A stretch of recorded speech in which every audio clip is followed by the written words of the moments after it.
Baada ya kelele za mitandao kuwa nyingi sana, hatimaye bana polisi ama jeshi la polisi mkoa wa Mbeya limedhibitisha kumshikilia mwalimu wa shule ya awali St Clemens ambaye anajulikana kama Clemens Kenani Mwandambo, mkazi wa Uzunguni kwa tuhuma za uchochezi kupitia mitandao ya kijamii.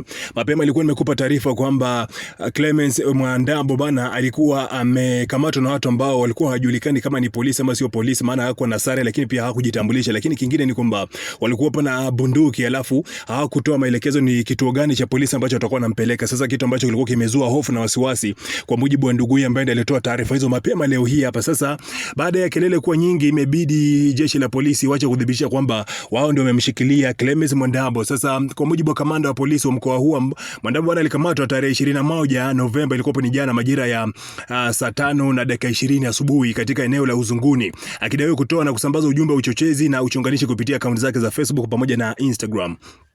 Taarifa hii ni ya polisi ambayo imetolewa baada ya malalamiko na kelele za watu mbalimbali mtandaoni waliodai awali kwamba Mwandambo alikuwa ametekwa na watu wasiojulikana. Polisi wamesema upelelezi unaendelea na uko katika hatua ya mwisho kabla ya kuchukuliwa hatua nyingine za kisheria. Sasa hii inaonyesha namna gani kumekuwepo na nguvu ya umma katika masuala ya kuweza kuungana, kuweza kujua watu ambao wanachukuliwa kiolela bila stakabadhi yote ama bila uthibitisho wote wa watu ambao wanakamata. Sababu wengi wa watu ambao wamekuwa kikamatwa, wengi wao walikuwa wanachukuliwa kinguvu, alafu watu ambao walikuwa wanakuja kuwachukua walikuwa wanakuja na magari ambayo mara nyingi sio magari ambayo tumezoea ya polisi, lakini pia hawaji na sare za polisi ambazo wengi watakuwa wamezizoea. Sasa hii imekuwa kizua hofu sana baina ya Watanzania wengi, lakini pia baada ya mtu kutoweka kulikuwa kutoki taarifa yoyote rasmi kutoka kwenye kituo chote cha polisi ama kutoka kwenye kamanda yote wa jeshi la polisi akieleza kwamba labda wao ndio watakuwa wamemshikilia. Lakini kuhusiana na kesi ya Clemens Mwandambo, imebidi bana waje wazi kabisa na kuweza kutangaza na kusema kwamba wamehusika katika kumkamata na sio kutekwa kama